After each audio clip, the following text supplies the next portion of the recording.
Hello and welcome back to Elden Ring. Today we are going to have a look at the Moonlight Altar, at least I think that's what the area here is called, from a level design and world design perspective. If we have a look at the map, the quote-unquote Moonlight Altar, at least the side of Grace here is called Moonlight Altar, is located in the southwestern side of Liurnia. And it's a late game area. You can only access this area by going through Ranni's questline, which teleports you, which leads you to... where is it? Right, over here, to the Ainsel River main, where you have to go through Noxtella and through the Lake of Rot, and then you ultimately have to beat Astel down here, and then you emerge from the deep Ainsel well over here. And, well, even though it's in Liurnia, it's a late game area, and you will see why that is the case. What do we have in this area? Because it looks fairly small, but don't let it fool you, there's a lot you can do here. First of all, we have a dragon encounter over here, we have some ruins to explore, we can finish Ranni's questline in the cathedral, or underneath the cathedral. Then we have more ruins with some random ass enemies, wraiths, or what are they called? Are they called wraiths? These, no, revenants, excuse me. Then we have the most annoying rise in the game with the most annoying puzzle. It's one of these puzzles where you have to find and kill 3 wise beasts, but this time they're like located very annoyingly across this map. I think the first one is luckily somewhere over here, the second one is somewhere over here, which is quite funny. I will show you why this one is funny. And the third one I can't really remember. I think it's over here. And, well, on the map it looks not that far, but you have to walk, well, quite the distance in order to unlock the rise for yourself. But, well, let's just have a look at the area. I think we will go through, and I forgot, we have the Ringleader's Everjail. This is possibly the most difficult Everjail boss in the game, at least for me. You will fight, what's his name? Some Black Knife Assassin, the Black Knife Assassin boss, I guess. I forgot the name, who cares really. So let's just start by going alongside this path. I mean, you will start out in this small little forested area. From here, you emerge from the underground. Oops. Then you will find the side of Grace first, and then most likely you will follow this path. At least that's what I did, that's what the game is suggesting. To the left side we have the Moonfolk ruins, not really anything special going on here, to be honest. Maybe there's some items to grab here, there's one for example. And another one, Rune Arc, a lot of traps that for some reason have the ability to destroy some of these ruins here. I kind of like that these buildings here are destructible by quote-unquote strong attacks. I don't really know what counts as a strong attack because these traps here in the ground, like, they're not really that powerful, but these environmental traps, I guess, can destroy them. Big enemies can destroy them. And we have some weak-ass mages that are invisible. And they have the annoying fighting style of casting a spell at you and then disappearing and repositioning themselves. But overall, they're not that difficult to fight. And they, to be honest, deal not that much damage. Right, we have this underground area here. I don't even know what you get here. This area is so forgettable, at least for me. just some upgrade material, who cares, to be honest. as long as it's not a Ancient Dragon Smithing Stone or some Ancient Dragon Smithing Stone, it's really forgettable. And look at the sky. From here, the sky looks normal, right? Like a bright sky, like the default bright sky. And then when you emerge, it turns into the blue sky of Liurnia again.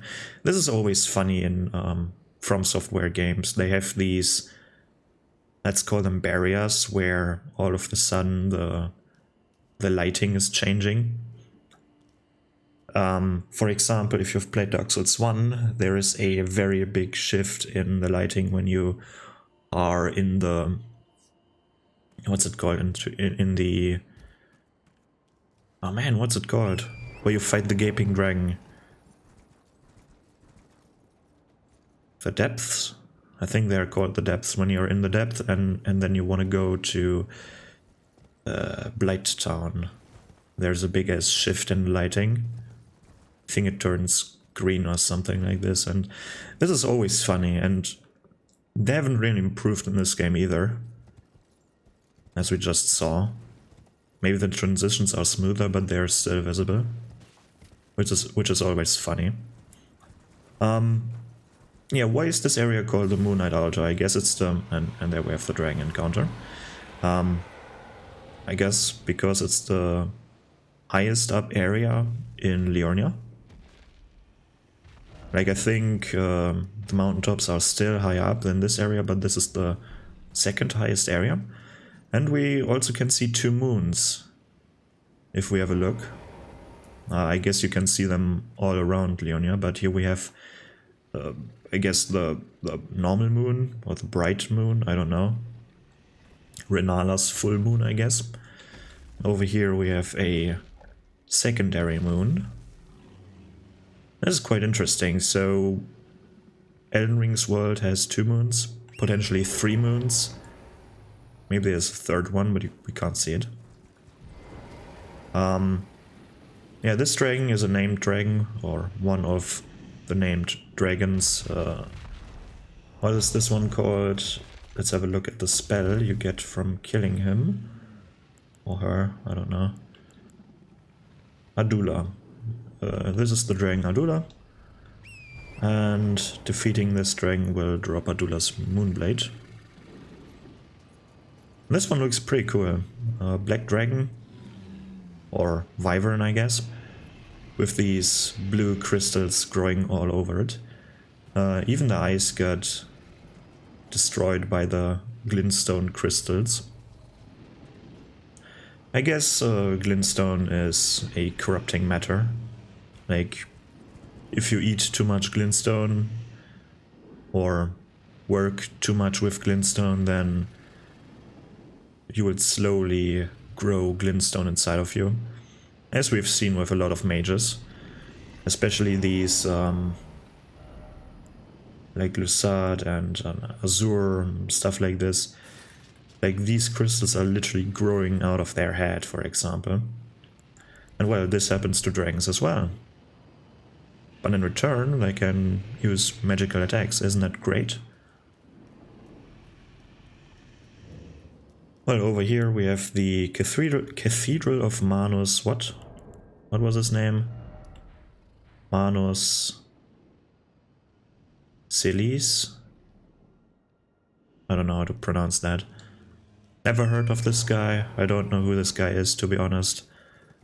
For me, this is just a random cathedral. Probably some sort of mage, maybe? Honestly, I've never heard of Manus here. Of course, Dark Souls 1 Manus, but not Elden Ring Manus.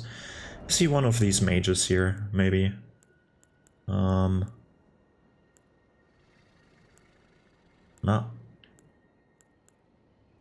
Doesn't have a head modeled after him, I guess. So honestly, if you know the lore behind this cathedral, please share it. I don't really know why there's even a cathedral up here. I mean, it's not the most convenient place to build your buildings upon. Because in the first place, how do you even get here? Like, this is on a higher plateau. Well, I guess the answer is with a teleporter, as it's always the answer in this game, apparently. But besides that, like, how do you get up here? It's not like there's a path up here or something. I mean, if you want to go through Astel's lair and then going up the weird-ass Scarlet Rot River, going through Noxtella, and then, well, you got here with a teleporter as well. So that path doesn't work. What else? We can jump it down into this hole here, where we could finish Rani's questline, or what can we do from here on out? Nothing really, we can go down. Let's go into Rani's cave, because she shouldn't be there. At least not in this playthrough. Or maybe I've broken too many rules and she's there, I have no idea. Because usually, I haven't even talked to Rani with this character, I just cheated myself up here. So I wonder what we can see down here now. I think it's fairly clear. There should be Rani's 2 fingers here, but I can just imagine they're already dead, because, yeah, why would you even, like, and she's here too. That's interesting. Well, I guess I'm not meant to be here, so Rani and the slain 2 fingers are always here. It's kind of interesting. So she killed the 2 fingers with the item we gave her, and I'm not really sure if I have the item in my inventory. No, it's not the curse mark. I shouldn't have the item. Sadly. Because she's killing the 2 fingers with the item we get for her in the Knight's Sacred Grounds over here. In this area there's a chest where we can, I think it's the Finger Slaying Blade, and she uses the Finger Slaying Blade to, well, slay the 2 fingers. Apparently this is the only way how you get rid of them. I wonder what happens if you attack the 2 fingers with normal weapons. Like, for example, this flowing sword here. What would happen? Would it just, like, flick me away? How are the 2 fingers fighting? Can they... I would like to see 2 fingers fighting. Like, they probably use some kind of incantations, like Earth Tree incantations maybe. Maybe they can do stuff like Wrath of Gold and shit like that. Would be awesome to see. Maybe they're shooting the Elden Star. I don't know. But it's interesting that these 2 fingers, compared to the 2 fingers in the round table hole, these are massive. Like, look how big they are. And look how contorted they look like, because you would imagine that when the 2 fingers are here, like, they're growing out of the ground, like fungi, I guess. Or like trees, whatever. Fungi, more fitting, I guess. So they would usually face this way, right? Like, this way, they would face the way we are standing at, but because why would they just face the wall? So the position these fingers are in is like they're bent backwards, like broken on every joint here. Like, how many joints do we even have? 1, 2, 3, and then 3.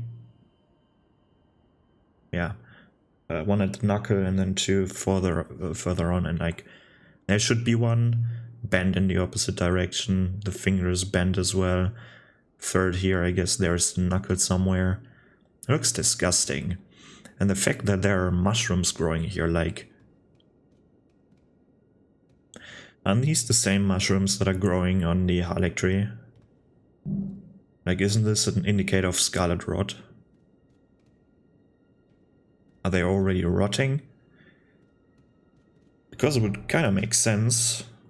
Maybe it would make sense. It's kind of unclear how far this river goes here, right? Like the underground Scarlet Rot River, because when we are standing here in the Grand Cloister and have a look at the like waterfall and everything that we see here, it's very foggy and you can't really see the extent on how it goes, and like maybe it got the rot extended to this position.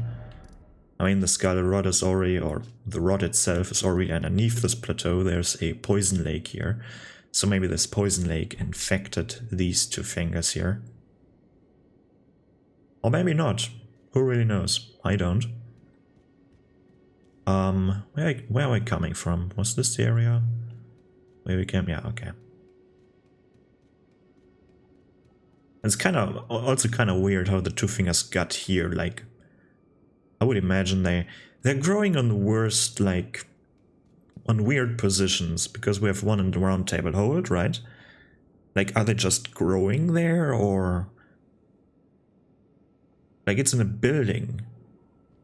Then we have other two fingers growing on top of the divine towers. Also a weird position. How are they getting there?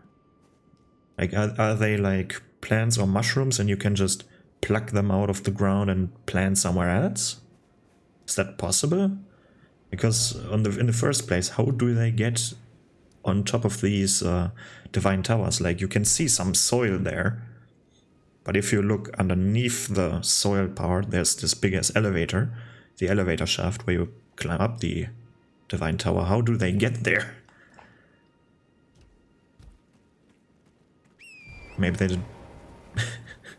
Now I can imagine, like, imagine you're having a small plant, right? Very young plant, but instead of having a normal plant, it's just two fingers growing out of the dirt, and you're planting them somewhere in your garden, and all of a sudden you have these big ass fingers. That's how I imagine how these two fingers are growing on such very strange locations. Where else do we have two fingers? Like, some of the divine towers get two fingers. I guess every tower, then a round table hold. This weird one on the ground here that we just visited. Where else? I think that's it, right? Kind of weird. Where are we right now? We came outside of the cliffside here. Now we can have a look at these, to be honest, boring ruins. The Luna Estate ruins, yeah. And yay, Royal Revenant over here. What are you doing? Alright, okay. Don't attack me, right?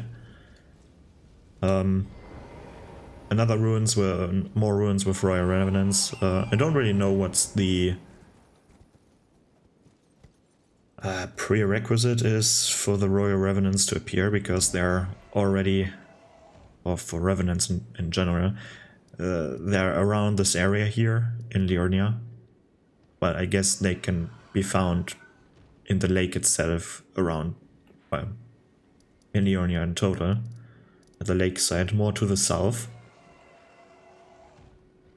And they can be found in some catacombs, I guess.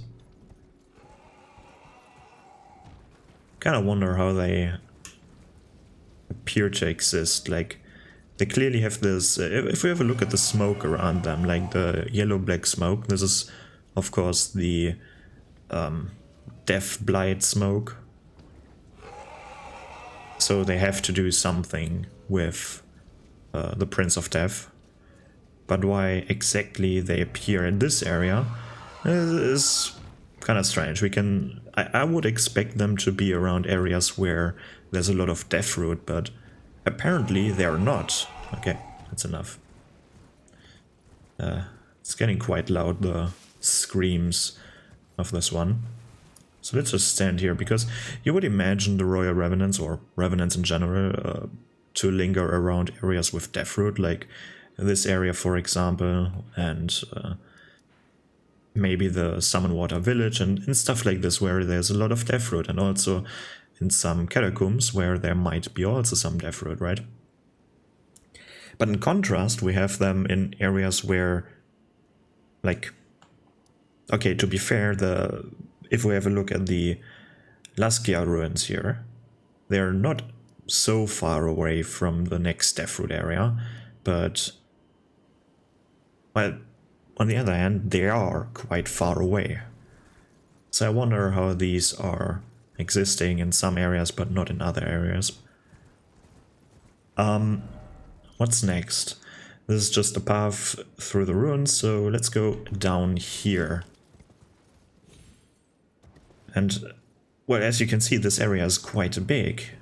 And if we have a look at the map, it doesn't look that big, right? It feels kind of small up here, but there's a lot to do here. You can explore the ruins, you can finish Rani's questline, as I said before. There's also quite a lot of nothingness, like this area, this stretch over here. Like, it's just nature.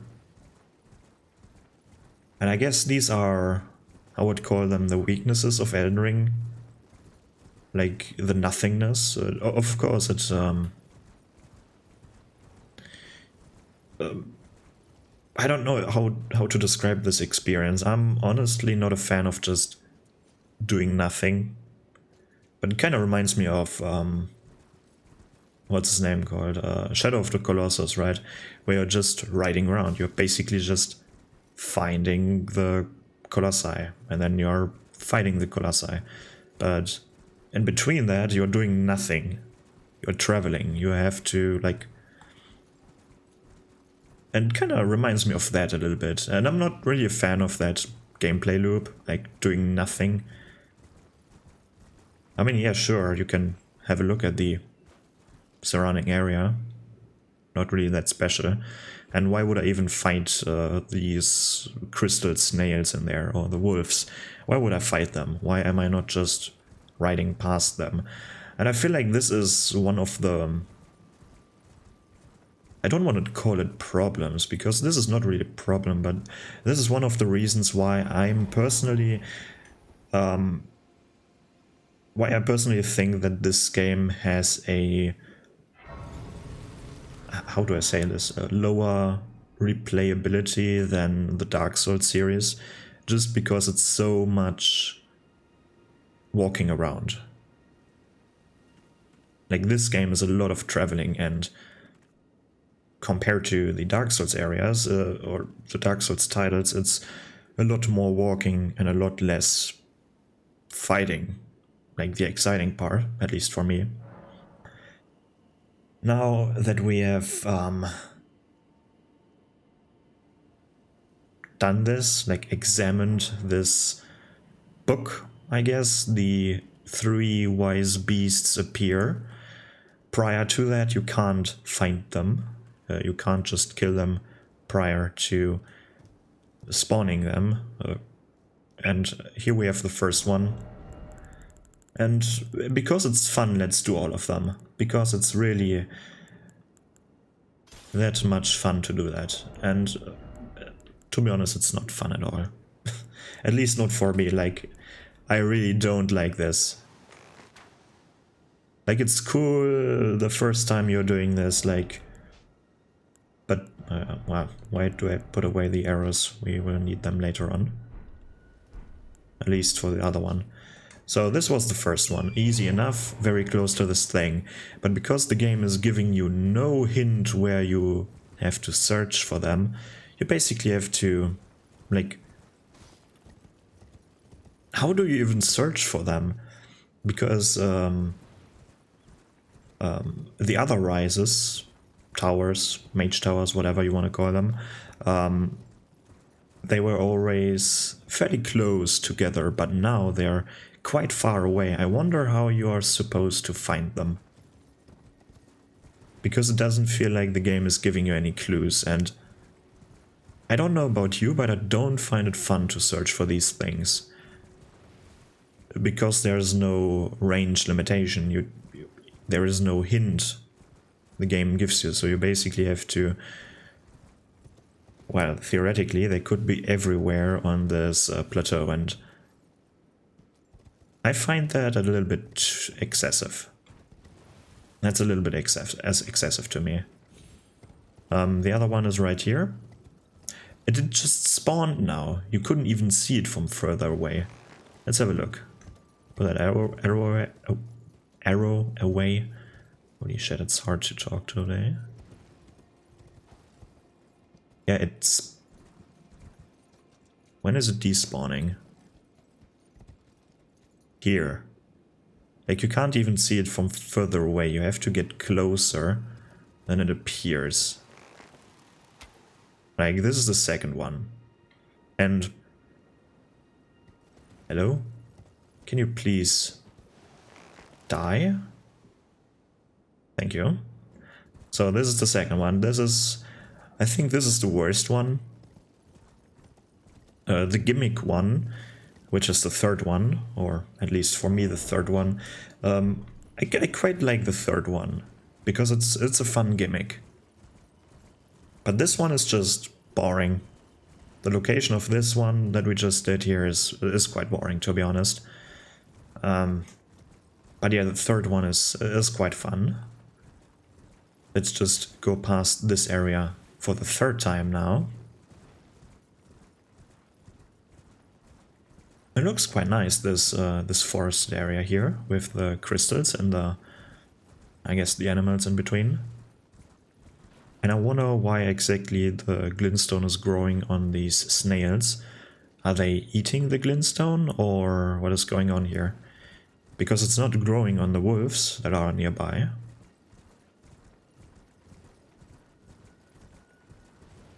So it must have to do with the organism itself. I guess the snails are eating or absorbing the glintstone at some point. Maybe they are closer to the glintstones, closer than the wolves themselves. Oh, this is the wrong side, okay. And how do we get up here? Well, this is the path, I guess. Over here we will find another enemy type. Somewhere. Where are they? Come on, where are they?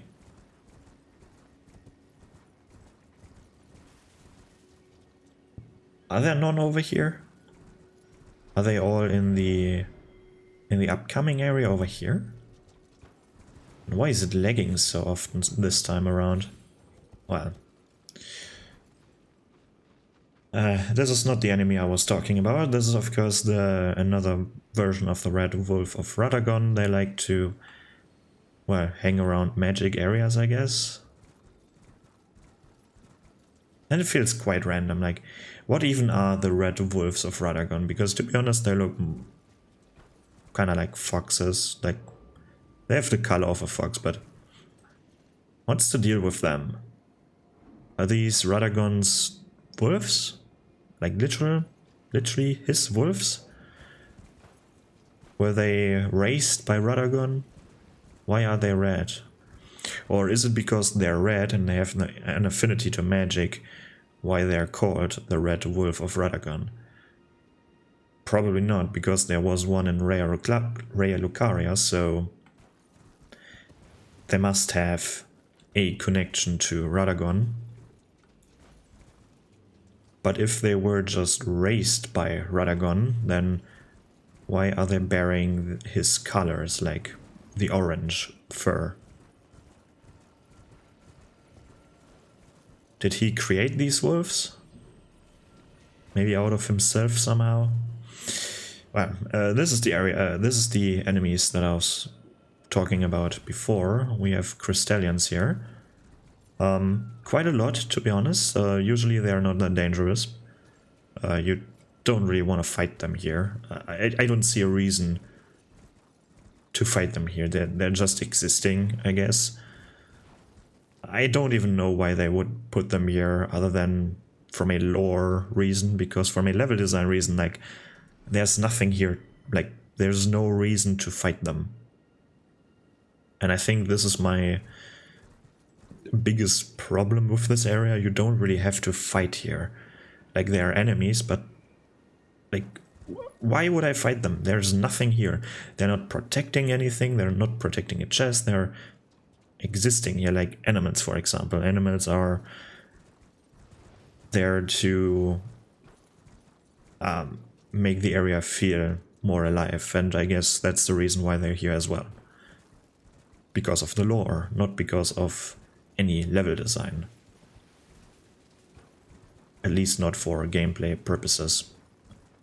And I have to apologize for the many stutters the game is doing right now. I don't know why this happens. And well, we can see the gimmick. We can see the gimmick of the... what's it even called?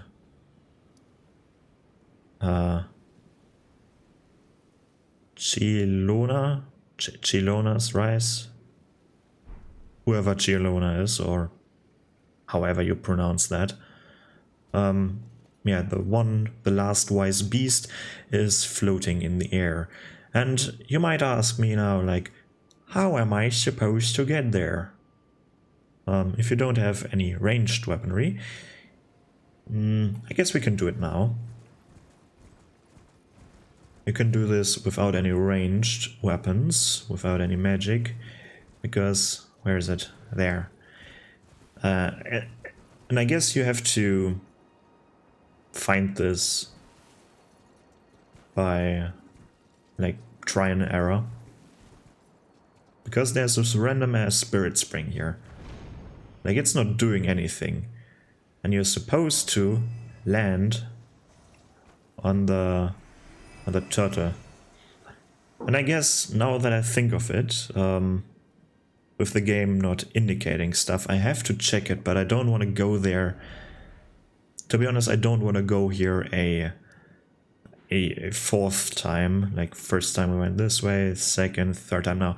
I don't want to go here another time, but I was talking about that the game isn't really indicating or leaving hints on where the wise beasts are, but I guess this is an indicator by putting, like, regular turtles here. I guess this is their way of hinting at the location of the turtle, but I have to confirm it now. I'm not really sure if we could find turtles around this area. I wasn't even looking for this, I just made the connection right now. So if this is the case, I'm sorry. I was wrong, I guess.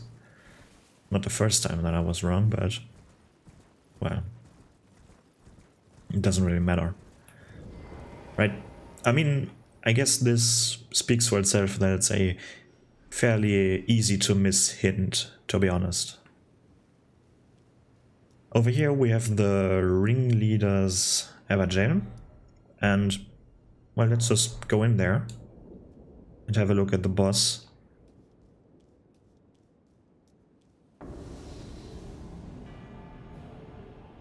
Because here we have, I think his name is Alector, or their name is Alector. Not really sure if this is a female or male character. Because hearing the name Alector, I think that's their name, Alector, right? It feels like a male name, but the game refers to the Black Knife's assassins as women, so I'm not sure if this name is... it feels like a male name to me. And let's just see if I'm right, like if it's really Alector. I need to turn on the HUD for this. Yeah, Alector, Black Knife, Ringleader.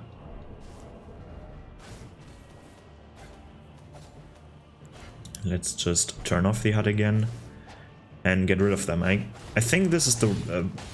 no, I don't think. This is definitely the strongest Black Knife Assassin. The difficult part about them is, of course, their ability to dodge everything. And this attack. This is the only Black Knife Assassin with this special attack.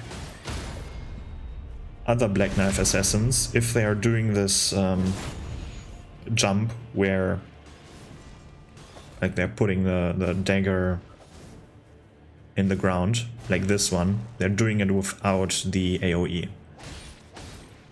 but Alector is the only one with the ability to... what's it called? Use the Rune of Death, or the part of the Rune of Death, like Black Daggers, to its full extent.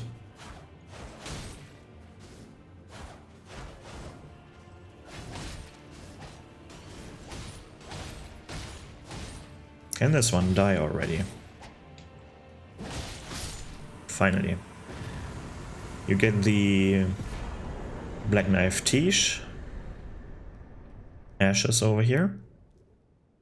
And I don't think that Tish can use this special move. I think Alector is the only one being able to do the smaller version of the following attack. Where is it? It's very similar to the Malekith's Black Blade special move. Like this version. I think he's the only one that is able to do that, the only Black Knife Assassin. I guess which makes it a fairly fun boss fight. At least I always had fun fighting this one. And the fact that you can't summon your own spirits in there makes these what are they called, Everjail fights a lot more fun, at least for me. Like, it's a true challenge. Because I don't know if you've done that, but we have this Stormhill Everjail here with the Crucible Knight in it, and you can reach it like really early on in your playthrough. And when the game was new, I saw this Everjail, I went into the Everjail, and I died. Of course, I died the first time. And this was the very first boss that I really learned how to fight. Like the Crucible Knight with the sword, the Crucible Knight sword version is now like... I fought this one in this Everjail so many times that I'm now a master at beating these. And this was really fun. The first time, for some reason, I learned to dodge all of their attacks. I didn't even think of parrying this one. Now that I learned parrying these dudes, it's just like completely easy. Like they're a complete pushover now. Over here we have a lot more glintstone dragons. Like, how many are there? 2? Isn't there a third one somewhere? Isn't there? I thought there were 3 here. Only 2? 1, 2, 3. There's the third one. Maybe a 4th one? Is there a 4th one here? No? Disappointing. Yeah, you can fight these 3 glintstone dragons, but again, there's no real reason to fight them. There's no reward. Like, nothing. Wouldn't this be nice if you could unlock, like, instead of having this bigger stone here, like, put a building there that is protected by these dragons? Well, I guess you can pick up the gravel stone, the 5 gravel stones that are here. Wow. What a reward. I've never heard that someone was happy about finding a gravel stone. Like, it's even glowing with the purple glow, because it's one of these rare items, or... I don't even know why they have rarities in this game. Like, they have golden, I think, they have, like, usual colors, they have the purple glow. And usually the purple glow is something that should be exciting, and then you're picking this shit up, and then it's just gravel stone. Thanks for nothing. Because what can you even craft with them? Like, honestly, where is it? Let's have a look what you can craft out of gravel stone. Where the fuck is it? There. Ancient Dragon Board Pot. Ooh. Anything else? Oh, this was volcanic rock. There must be another recipe, right? It's not just a pot. And I might miss something now because I wanna look through it very... There. Dragon wound grease. Whoa.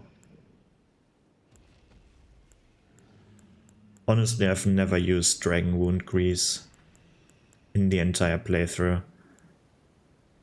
Because it's supposed to deal more damage to dragon type enemies, but dragons in and out of itself are not really a difficult enemy in this game. Like, they're not difficult to fight. I personally like to fight them purely on horseback. I think this is the only enemy that I like fighting on horseback. And it's so easy. It takes a while, granted. I guess it's a bit, or it might be a bit, where's Adula? Adula, please spawn again. Thank you.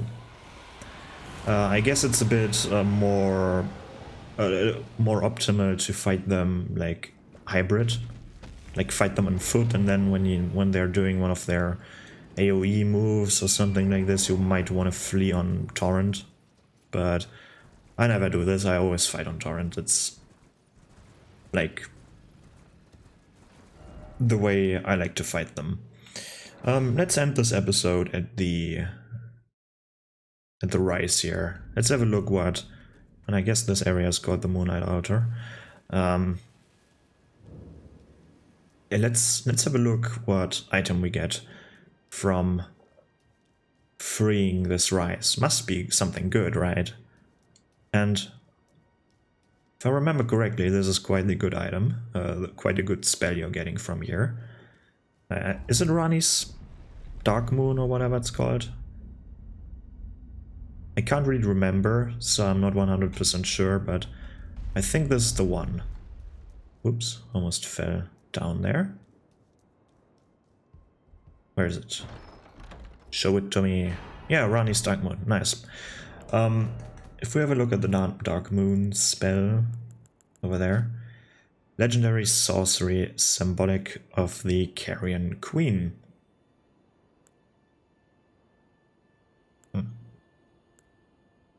Okay, Renata's full moon is not a legendary one. Okay. Uses the caster as a vessel to incarnate a cold dark moon, then sends it floating towards foes. The dark moon dispels all sorceries that touches it, and temporarily reduces magic damage negation for those it strikes. This moon was encountered by a young Rani, led by the hand of her mother, Renata. What she beheld was cold, dark, and veiled in occult mystery. I wonder. The dark moon dispels all sorcery that touches it. Is this a... Like, if you can confirm it, that would be nice, or deny it. Because the dark moon dispels all sorceries that touches it. For me, that means that could mean one of two things for me. The first one, while you're casting this, spells that are shot at you are being, like, deflected. I've never tested this one out. This would be nice to test out. Currently I have no one to test this with, and I guess random invasions are not really the best testing ground. So if you know if this works or how this works, it would be nice for you to write it down into the comments. And the second one, or the second version of how it could work, would be like if you hit someone with it, then all their buffs are gone. That would be another possibility. At least from reading this one line, the dark moon dispels all sorceries that touches it. But if you could confirm this or deny this, it would be nice, because I honestly have no idea. I've never seen this effect in action if it exists, because then it would be something like the opposite to the Eternal Darkness, because Eternal Darkness is like drawing spells into it. It's like a black hole for spells. And then the moon attacks would be like a dispelling version.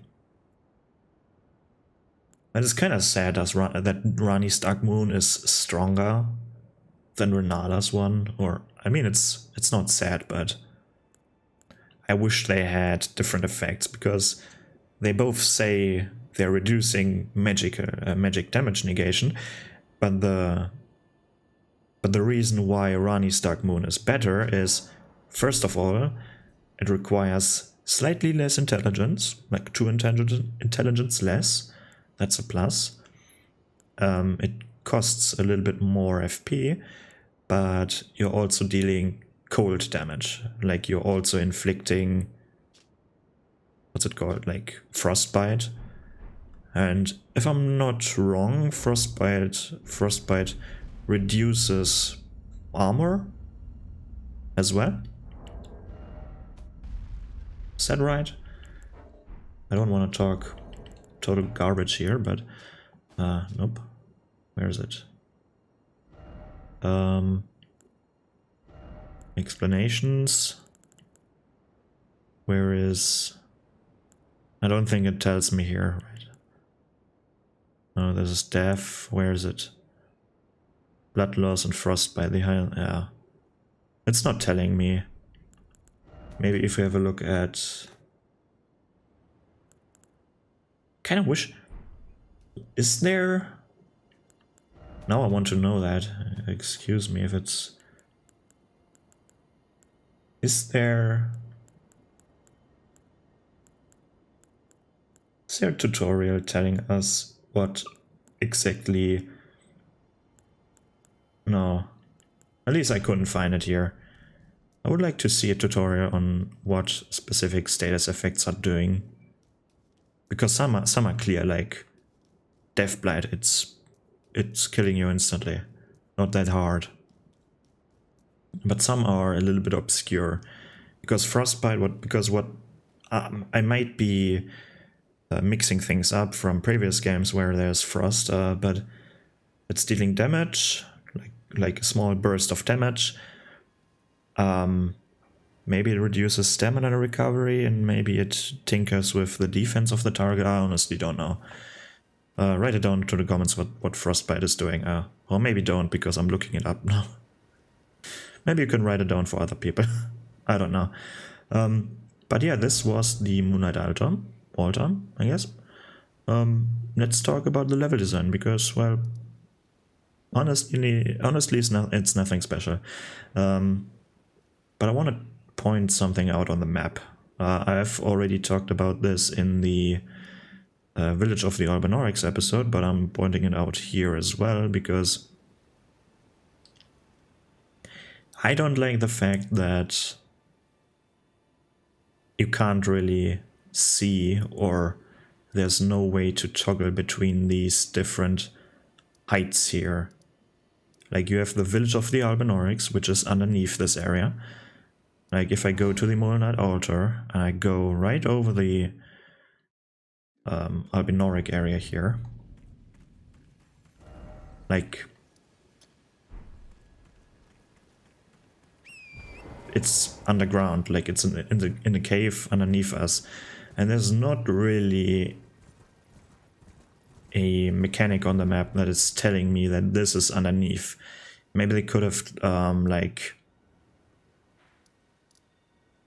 make these two icons, like the Village of the Albinaurics and the village, like these two icons here, a bit